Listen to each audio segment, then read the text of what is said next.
తలుపుల మండల కేంద్రంలోని స్థానిక మండల పరిషత్ కార్యాలయంలో ఫ్రెండ్స్ ట్రస్ట్ ఆధ్వర్యంలో మొదటి దశలో 10,000 క్యారీ బ్యాగుల పంపిణీ కార్యక్రమం నిర్వహించారు. ఇక ఈ క్యారీ బ్యాగుల పంపిణీ శ్రీనివాస్ రెడ్డి, ఆంధ్రప్రగతి గ్రామీణ బ్యాంక్ మేనేజర్ బాలకృష్ణారెడ్డి, వెలుగు APM Ramanamma, homeopathy doctor Lakshmi Narasayya ప్రారంభించారు.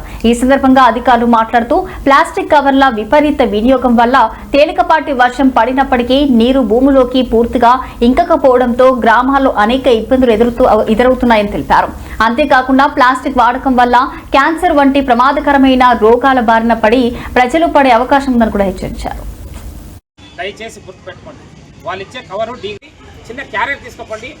ప్లాస్టిక్లో వచ్చేటువంటి సాంబార్ కానీ, రసం కానీ, పప్పు కానీ ఏవైనా కూడా మీ అనారోగ్యానికి దారితీస్తాయి. దయచేసి ప్లాస్టిక్ని ఎంత దూరం పెడితే మీ అంత ఆరోగ్యంగా ఉంటారని తెలుపుకుంటూ ఇంకొకసారి ఇటువంటి బృహత్తరమైనటువంటి కార్యక్రమాన్ని ప్రారంభించినందుకు గాను మన్సూర్ అలీ ఖాన్కి ధన్యవాదాలు తెలుపుకుంటున్నాం. ఈ డీగ్రేడబుల్ వాడటం వల్ల ప్రతి ఒక్కరికి నీరు అనేది, వర్షం నుంచి వచ్చే నీరు అనేది భూమిలోకి ఇంకకుండా ఆపుతుంది. ఈ కవర్లు అనేవి అవన్నీ కూడా మన సముద్ర జలాల్లో ఇప్పటికే 60% పైన కవర్లు అనేవి పేర్కొని పోయాయి.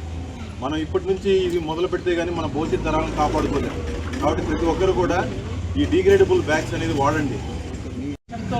మొదటి అడుగుగా ఈ ప్రయత్నం చేయడం జరుగుతూ ఉంది. ఇక్కడ వచ్చిన మహిళా వాళ్ళందరికీ తెలియజేయడం ఏమనగా, ఎక్కడికి వెళ్ళినా కానీ మనము తీసుకునే వస్తువులలో ప్లాస్టిక్ లేకుండా ఉండడానికి ప్రయత్నం చేయండి. అందుకనే ఎక్కువ మనకు ఉపయోగపడేవి చేతి సంచులు అన్నమాట. వీటిని మనము డీగ్రేడబుల్ నేలలో కలిసిపోయే విధంగా తయారు చేసే వస్తువులతో